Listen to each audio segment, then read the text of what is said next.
లక్ష్మణ్ కీలక వ్యాఖ్యలు చేశారు. ఆదిలాబాద్ పర్యటనలో ఉన్న ఆయన కొండా సురేఖ అంశంపై హాట్ కామెంట్ చేశారు. కొండా సురేఖ బేషరతుగా క్షమాపణ చెప్పాలని అడ్లూరి లక్ష్మణ్ డిమాండ్ చేశారు. తెలంగాణ ప్రభుత్వానికి సీఎం రేవంత్ రెడ్డికి కొండా సురేఖ క్షమాపణ చెప్పాలన్నారు. వ్యక్తిగత ఎజెండాతో మాట్లాడడం కరెక్ట్ కాదంటున్న మంత్రి అడ్లూరి లక్ష్మణ్తో మా ప్రతినిధి Prem Sagar face to face.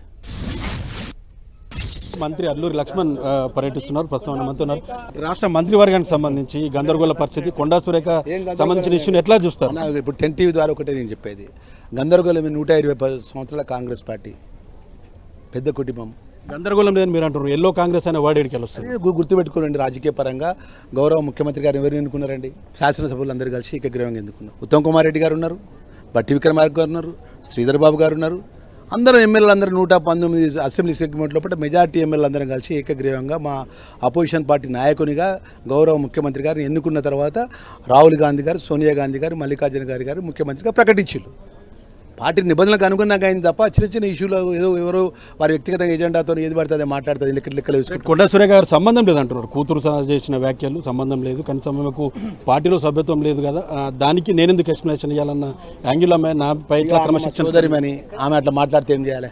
ఇప్పుడు నా కొడుకు తప్పు చేస్తాడండి, నాకు బాధ్యత లేదంటే ఎట్లా? నా బిడ్డ తప్పు చేస్తున్న బాధ్యత లేదు. ఆమె మాట్లాడింది ఇక్కడ నిలబడి మాట్లాడింది, వెనక ఫ్లెక్సీ వాళ్ళ ఫ్లెక్సీ ఉన్నది. మాట్లాడడానికి కొంచెం సొయ్యి ఉండాలి. సోదరిమని మా చెల్లె లాంటిది, మా అక్క లాంటిది. జరిగిన తప్పును సరి చేసుకుంటానికి ప్రయత్నం చేయాలి, కానీ ఇంకా కప్పు పుచ్చడానికి ఏది పడితే అది మాట్లాడతారు. ఎంత పెద్ద తప్పండి. ఒక అధినేతను, ఒక రాష్ట్ర ముఖ్యమంత్రిని పట్టుకొని వ్యక్తిగతంగా మాట్లాడతారండి.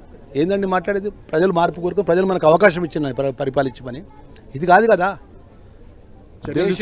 కొండా సురేఖ పైన బేషరతుగా మా చెల్లె సురేఖ తెలంగాణ ప్రజలకు క్షమాపణ చెప్పాలి, ముఖ్యమంత్రి గారికి క్షమాపణ చెప్పాలి, ప్రభుత్వానికి క్షమాపణ చెప్పాలి.